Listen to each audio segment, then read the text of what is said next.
Wisdom, the final frontier to true knowledge. Welcome to Wisdom Trek, where our mission is to create a legacy of wisdom, to seek out discernment and insights, to boldly grow where few have chosen to grow before. Hello, my friend. I am Guthrie Chamberlain, your captain on our journey to increase wisdom and create a living legacy. Thank you for joining us today as we explore wisdom on our second millennium of podcast. This is day 1273 of our trek and time for our Philosophy Friday series. Each Friday, we will ponder some of the basic truths and mysteries of life and how they can impact us in creating our living legacy. As we continue on this trek called life, sometimes we have questions about life. So our Friday trek is a time where we can ask Gramps. Gramps will answer the questions you would like to ask your dad or granddad, but for whatever reason, this is not possible. No matter how old we are, I know that all of us would like the opportunity to ask Dad or Gramps questions about life in many areas. We may mix it up a bit on our Friday episodes, but we'll strive to keep them down to earth and enjoyable. If you have any questions that you would like to ask Gramps, please email them to guthrie@wisdom-trek.com. So the question for this week is, hey Gramps, there are some big decisions and choices that are coming up in my life. How can I make sure that I make the right choices when there are so many options available? So today let's look at the choices you make. Every day we have choices to make. Sometimes they are big and life-changing choices, but most choices that we make each day don't seem to make that big of an impact. What you may not realize is that all decisions and choices that we make are an accumulation of many seemingly insignificant choices that we have made. For example, if you spend $5 each day to buy a cup of gourmet coffee, that may not seem like much of a choice and would not have a major impact. But if you save that $5 per day, that would accumulate to over $18,000 over the next 10 years, and that's not even including interest that you would have earned.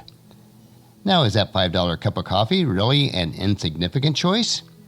Every choice has consequences, and those consequences may be positive or negative. Also, for every yes choice that we make, then you are by default making many no choices. And this goes both ways, both wise choices and unwise choices. The single most important choice in life is the choice to follow God and accept Christ as your substitution for your sins. God gave this choice to the nation of Israel also, and this still applies today. So let me read Deuteronomy chapter 30, verses 19 and 20. Today I have given you the choice between life and death, between blessings and curses. Now I call on heaven and earth to witness the choice that you make. Oh, that you would choose life, so that you and your descendants might live. You can make this choice by loving the Lord your God, obeying Him, and committing yourself firmly to Him. This is the key to your life.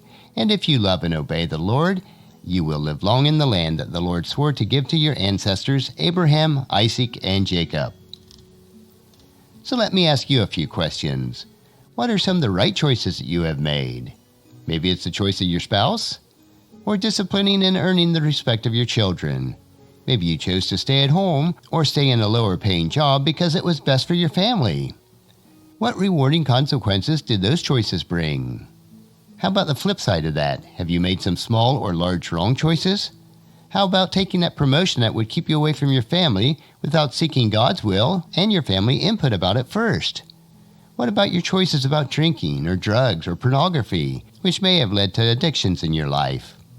Of course, what I have just listed in both the right and wrong choices above seem like major choices, but what about the choices you face each day? Your choice to use hurtful words in anger.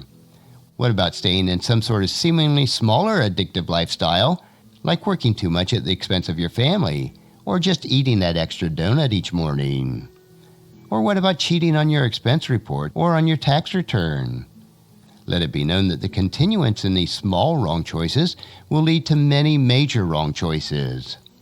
Let's look at a couple examples from the Bible. Consider the choices made by Joseph in Egypt or King David in Jerusalem. In Genesis chapter 39, Joseph, as a slave, flees from the advances of his employer's beautiful but seductive wife. Because of this choice, he later gains respect and position because of his integrity, and he becomes the second in command in all of Egypt, right under the Pharaoh. On the other hand, King David, who could have nearly anything he wanted, commits adultery with a married woman, and that choice causes a terrible series of choices as he spirals downward into deception and the murder of Uriah. King David paid a huge price in the end, where his own children tried to dispose him of his crown. As the Bible passage I read in Deuteronomy advises, God gives you choices that have monumental consequences. It's up to you to make the right choice each day. Choices of integrity and character at home, at work, and your walk with the Lord. There's nothing better than the joy and peace that comes from obeying God. Resolve today to prayerfully seek God's wisdom and guidance regarding every choice that you make in life. In order to make sure that you have the wisdom to make the correct choices, let's follow what James wrote in James chapter 1, verses 5 through 8. If you need wisdom, ask our generous God, and he will give it to you. He will not rebuke you for asking, but when you ask, be sure that your faith is in God alone. Do not waver, for a person with divided loyalty is unsettled as a wave on the sea that is blown and tossed by the wind.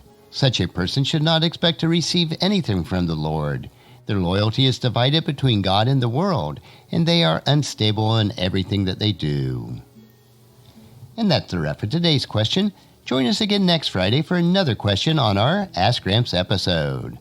Our next trek will be Meditation Monday, where we will help you to reflect on what is most important in life. So encourage your friends and family to join us, and then come along with us on Monday for another day of Wisdom Trek, Creating a Legacy. If you'd like to listen to any of the past 1,272 daily treks or read the associated journals, they are all available at wisdom-trek.com. And I encourage you to subscribe to Wisdom Trek on your favorite podcast player so that each day will be downloaded to you automatically. And thank you so much for allowing me to be your guide, your mentor, but most importantly, I am your friend as I serve you through the Wisdom Trek podcast and journal each day. And as we take this trek of life, together let us always live abundantly, love unconditionally, listen intentionally, learn continuously, lend to others generously, lead with integrity, and then leave a living legacy each day. I am Guthrie Chamberlain, reminding you to keep moving forward. Enjoy your journey, and then create a great day every day. See you on Monday.